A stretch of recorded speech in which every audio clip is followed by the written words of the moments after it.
السلام عليكم، ازي حضراتكم؟ عاملين ايه؟ معاكم مهندس محمد عبد اللطيف.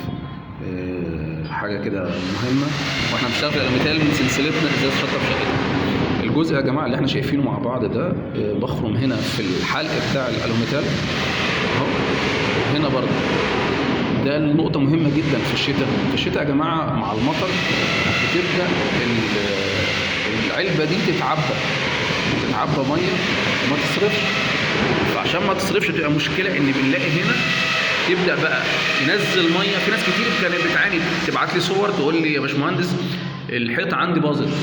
فالصرف الصغير ده بيبقى مهم جدا جدا، وبيتعمل يا جماعه في اخر الالوميتال من تحت زي ما احنا شايفين، اخر الالوميتال من تحت خالص.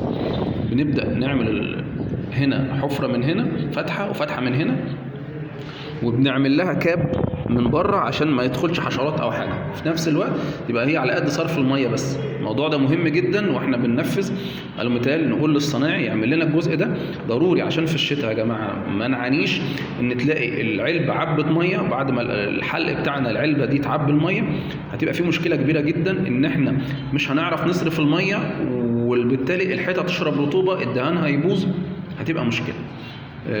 ميعادنا مع فيديو جديد ان شاء الله، وازاي تشطب شقتك. السلام عليكم.